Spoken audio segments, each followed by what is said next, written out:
just before you hop on the next space bus or space tourism flight, there's one thing to keep in mind, and I think we all are aware of it, but a study was recently put out that kind of proves it, and that is that space travel is very damaging to the human body. So I found this article on Reddit, and it's why astronauts age faster in space.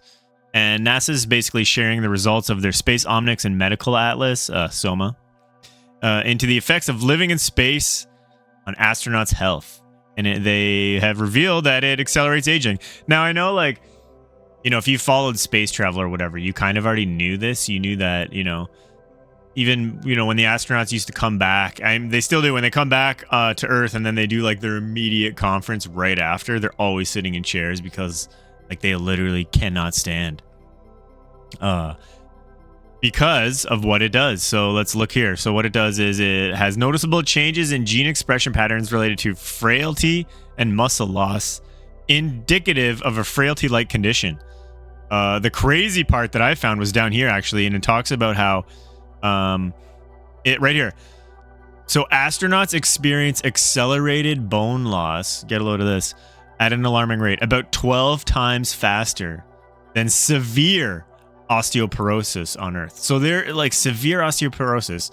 Astronauts are experiencing accelerated bone loss 12 times faster than me. That is crazy. I mean, you know, a kid, you're always thinking about going up there and going into space and like living this beautiful life and, you know, wonderful and space travel and all that. But man, is space travel rough on the body. So it's probably obvious to everybody, but the rapid deterioration occurs because bones no longer bear the constant gravity load in space. As a result, density and strength diminish quickly, compressing years of potential osteoporosis into mere months. Wow. So I mean, instantly, you're getting all of this. You know, hip fractures could be a big thing. Osteoporosis increases fracture risk, often leading to life-altering injuries. There's also, you know, radiation. I think it talks about radiation in here somewhere. Muscle loss, radiation. One of the current astronauts on there, Suni Williams, everyone says that she lost weight. She claims she's actually gained weight, that she's been doing weightlifting and stuff that she doesn't normally do, but now that she's in space, you kind of have to do that. But it's interesting to think, like, does the weightlifting actually help with your bones?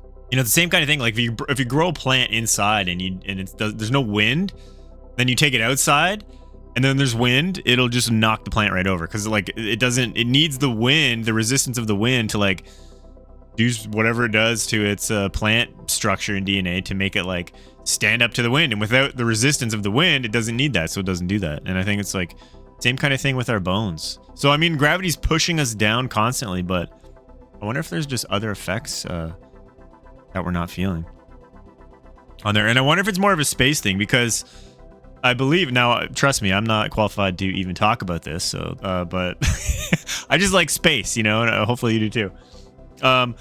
The fact that, you know, you are still experiencing the Earth's gravity while you're in space, right? They're technically they're technically experiencing almost, I think, the same gravity that the Earth is experiencing. The difference on the International Space Station, that is, the difference is that they are in a constant state of free fall. That's why they're like, you know, that's why they're floating. Correct me if I'm wrong in the comments on that, but I think that's what's happening. So is it the free falling, the weightlessness that's causing that? You know what I mean? Maybe the idea, you know, maybe the next space station to combat this is going to be a bigger space station, and it's going to be, you know, spinning really quickly, kind of like in those sci-fi movies. Get a space station just spinning really quick to create like fake gravity, and then maybe you won't suffer as many effects as that. Although, you know, think of all the other things that can go wrong. You know, there's one thing here that I was reading that said this. So in the absence of gravity, bodily fluids such as blood and lymph shift upward towards the head, leading to facial puffiness. Now you can see that, the facial puffiness, right, of astronauts when they get up there. Over time, this can cause vision changes known as space flight associated neuroocular syndrome. In some cases, lasting eyesight problems. So you get up there and all this blood pressure goes into your eyes, and it's like probably bulging your eyes out. And eventually, you know, it's probably terrible for your vision.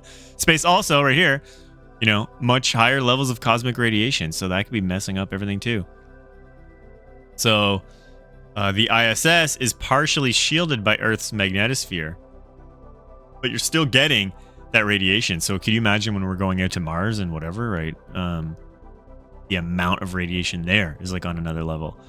And just the last thing here, I saw that it's talking about Suni Williams and Butch Wilmore. They've been stuck on the ISS. You've been following this story, you know all about it. I won't get into that. But apparently they're coming back in February, and let's see. So currently, as of this article, which I think was just written this week, let's say more, give or take, they've been in space for 165 days, which is crazy. And then that got me thinking, what is the longest person on space? What's the longest person that's been in space? And then I Googled it and we found this. This is kind of a recent article. Or not really, I guess almost a year old, but Russian cosmonaut Oleg Kononenko set a world record. And he's already gone way past this. So 878 days as of this. So, okay, so by late September, so he's gone even more than 1,100 days in space. That's crazy when you think about that. What's the... Got a calculator going on that one. What's the, so what do we got? 11... Let's just say from September. I know he's gone even more, right? But let's just say from September so that we don't screw anything up here. Let's say 11, 10, just from this article.